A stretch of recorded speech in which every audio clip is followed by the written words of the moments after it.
ನಾನು ಮತ್ತೆ ನನ್ನ ತಮ್ಮ ಇಬ್ರು ಕೂಡ ಒಂದೇ ಸತಿ ಇಲ್ಲಿ ಬಂದು ಜಾಯಿನ್ ಆದ್ವಿ. ಅವನು ಕೂಡ AFOನೇ ಓದ್ಕೋತಿದ್ದಾನೆ. ನಂದು 2023 ನಾವು ಜಾಯಿನ್ ಆದ್ವಿ.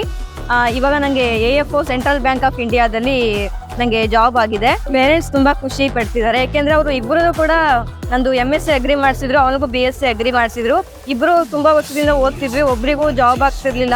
ರಿಲೇಟಿವ್ಸ್ ಎಲ್ಲ ಸುಮ್ಮನೆ ಓದಿಸ್ತಿದ್ದೀರಾ, ಜಾಬ್ ಆಗ್ತಿಲ್ಲ, ಏನಿಲ್ಲ, ನಮ್ದು ಜನರಲ್ ಕ್ಯಾಟಗರಿ ಬೇರೆ ಬರುತ್ತೆ, ತುಂಬಾ ಕಷ್ಟ ಆಗುತ್ತೆ, ಸುಮ್ ಬಿಡಿಸಿ ಮದುವೆ ಮಾಡಿ ಆ ಥರ ತುಂಬ ಹೇಳ್ತಿದ್ರು. ಆ ಟೈಮಲ್ಲಿ ನಾವು ಇಲ್ಲಿಗೆ ಬಂದು ಕೋಚಿಂಗ್ ತಗೊಂಡು ಸಿಕ್ಕಿದ್ದು ತುಂಬ ಖುಷಿ ಆಗ್ತಿದೆ ಎಲ್ಲರಿಗೂ. ಇಲ್ಲಿ ಕೋಚಿಂಗ್ ಚೆನ್ನಾಗಿದೆ, ಎಸ್ಪೆಷಲಿ ಟೆಸ್ಟ್ ಸೀರೀಸ್ ತುಂಬ ಹೆಲ್ಪ್ ಆಯಿತು. ಅದರಲ್ಲಿ ಡೈಲಿ ನಾವು ಕ್ಲಾಸ್ ಒಂದು ವೇಳೆ ಮಿಸ್ ಮಾಡಿದ್ರು ಕೂಡ ಟೆಸ್ಟ್ ಸೀರೀಸ್ ಮಿಸ್ ಮಾಡ್ತಿರ್ಲಿಲ್ಲ, ಡೈಲಿ ಟೆಸ್ಟ್ ಸೀರೀಸ್ ಬರೀತಿದ್ವಿ. ಅದರಿಂದ ತುಂಬ ಹೆಲ್ಪ್ ಆಯಿತು. ಅಗ್ರಿಕಲ್ಚರ್ ಫೀಲ್ಡ್ ಆಫೀಸರ್ಗೆ ಮಾತ್ರ ಅಲ್ಲ, ಇವನ್ ನನ್ನ ಅವಾರ್ಡು, FCI ಆ ಎಕ್ಸಾಮ್ಸು ಕೂಡ ತುಂಬ ಹೆಲ್ಪ್ ಆಗುತ್ತೆ ಇಲ್ಲಿಗೆ ಬಂದು ಕೋಚಿಂಗ್ ತೊಗೊಂಡ್ರೆ.